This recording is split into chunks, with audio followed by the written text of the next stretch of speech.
Social Security is failing the beneficiaries. My opinions on why this program is not doing enough for millions of its beneficiaries and some easy actionable steps on what can be done to fix the problem. I have all the details and what you need to know right here in this video, so let's get right into it.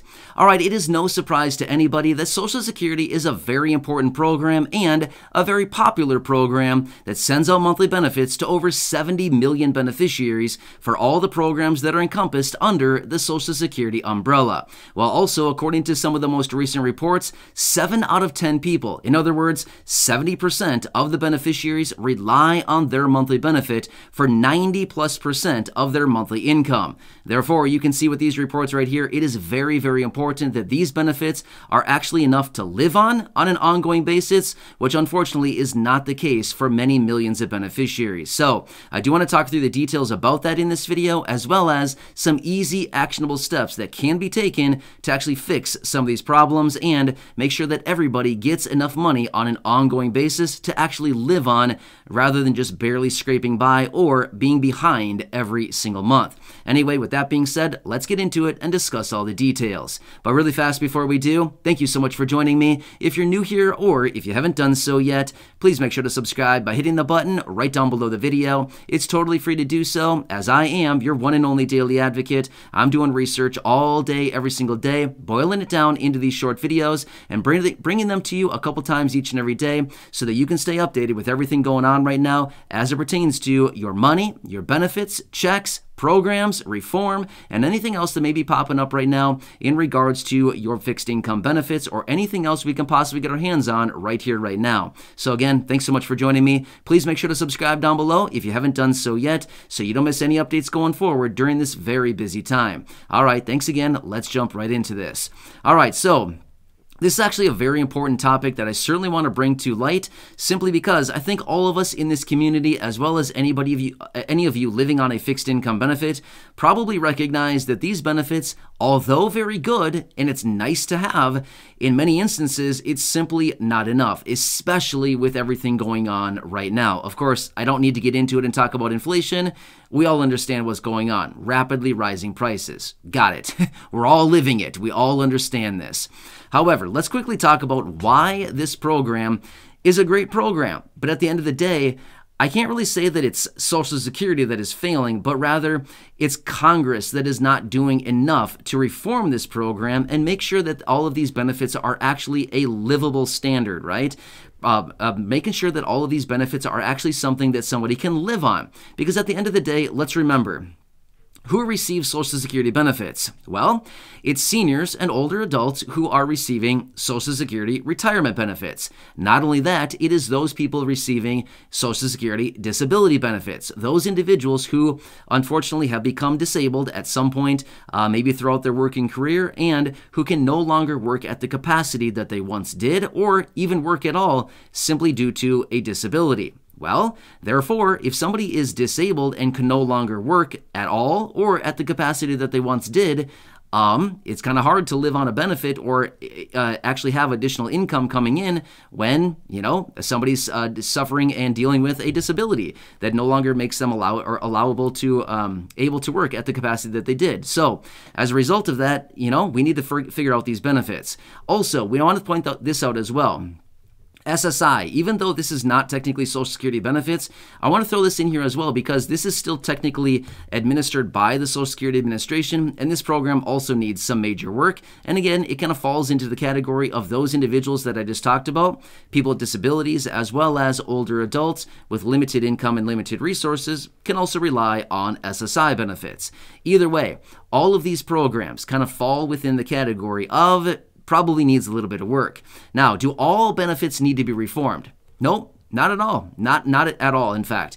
Out of all of these beneficiaries, there's a fraction of the people that actually need to get something done with their benefits to actually bring them up to a livable standard. Now, what that real number is, I'm honestly not really sure what it is because it's really hard to figure out kind of how many people fall below the line of where we would actually feel like a livable standard would be. However, we do know this as a fact, which is SSI beneficiaries are well below the line of where a livable standard would actually be, and there are many other people that also receive Social Security retirement or SSDI benefits that again are kind of below this line that I want to lay out here for you in this video. So here's what it comes down to. There is quite a few people who receive these monthly benefits who are receiving a benefit below the federal poverty line. Again, at this point, the federal poverty line is $1,132 each and every month or $13,590 each and every year. Well, I want to throw this out there again. I know I've mentioned this quite a bit lately in previous videos, but let's just throw it out there for context. The president has said before that no older adults or people with disabilities should ever need to live in poverty in America. Well, unfortunately, with these benefits at the rate that they are right now, and so many of them being below the federal poverty line, unfortunately, that's exactly what's happening because, as we just mentioned, the vast majority of beneficiaries receiving these benefits are, once again, older adults, exactly as the president said, and or people with disabilities, again, as the president said. And if these benefits are below $1,132 each and every month, this would technically be below the federal poverty line. So it's all kind of falling perfectly in line with exactly what the president said should not be happening. So maybe we should do something about that.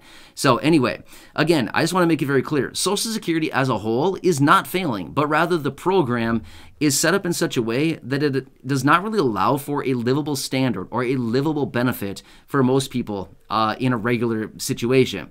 Now, maybe a few years ago, these benefits were totally fine. Maybe a couple years ago, it was easy to get by on these benefits. Or maybe I shouldn't say easy, but maybe it was a little bit more reasonable to get by on these benefits. Well, today and these days, over the last few years here, it's just not reasonable anymore. It is not really the case for the vast majority of beneficiaries.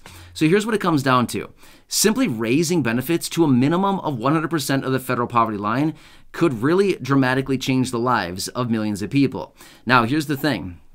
I do completely understand that right now, as a Social Security beneficiary, provided your income and your assets, as in your income and money that you have like available to you and what you own is, somewhat limited, you could potentially get benefits from both Social Security and SSI simultaneously in accordance with what they call concurrent claims. In other words, you can get benefits from both provided your income is low enough and your asset base is also low enough. In other words, you don't own all that much stuff and you don't have a whole lot of money in the bank. Right? In that situation, you may actually be able to get benefits from both of these programs.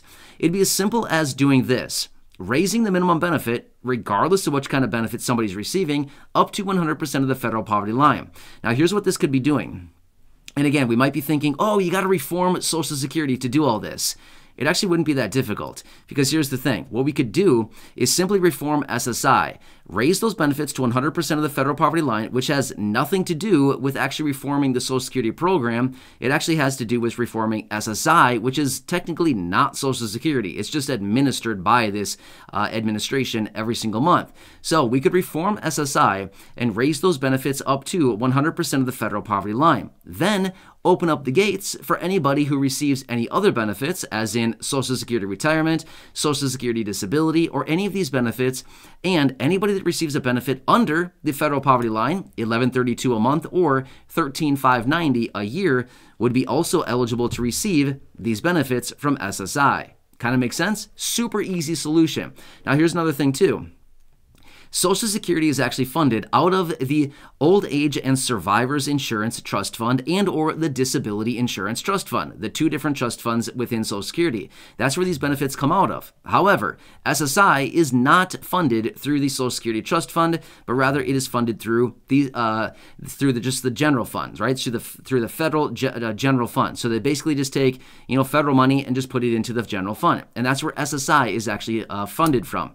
So you can see here, we wouldn't need to worry about like raising payroll taxes for Social Security to make sure that there's enough money within the trust fund. It could simply be just federal money in the general fund that would pay for the rest of this to make sure that everybody, regardless what kind of benefit they get, SSI, Social Security Disability, SSDI, or retirement benefits, or even survivor's benefits, anything under that federal poverty line number of $1,132 per month would be automatically raised up to that, or given the option to actually draw on both benefits simultaneously in the event that the benefit is below that.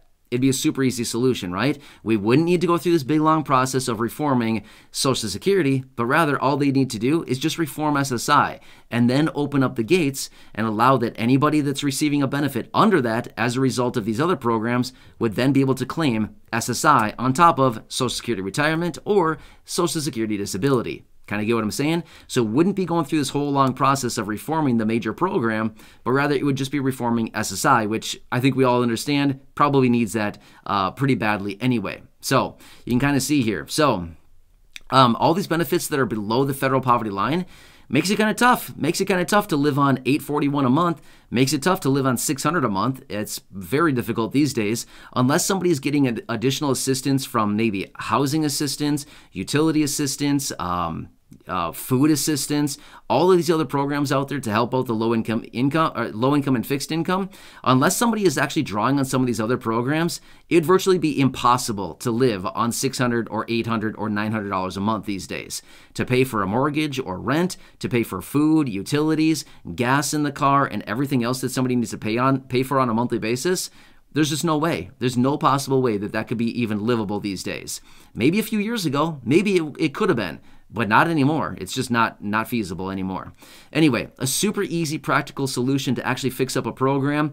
That's a great program. Social Security is a great program. There's a lot of people that look forward to drawing on these benefits, and a lot of people that rely on these benefits. It's a great program overall, but it does need some major reform here to help out the millions of people who draw on these benefits and ultimately don't get enough money on an ongoing monthly basis to actually make ends meet every single month. Anyway, a super easy, practical solution that could be implemented relatively quickly if Congress actually just decided to do so. Anyway, of course, as I do get more information on any of this information in regards to monthly benefits, checks, money, programs, reform, anything else like that, of course, I'll be right back here for you breaking it down. So if you haven't done so, make sure to subscribe right down below. It's totally free to do so. Share this video or any others here on the channel with your friends, family, social media, and of course, go back and check out some of the other thousands of videos right here on the channel. I'm here for you in any way that I possibly can be every single day. So until next time, enjoy your day. Go back and check out some of those other videos, and I'll catch you again later.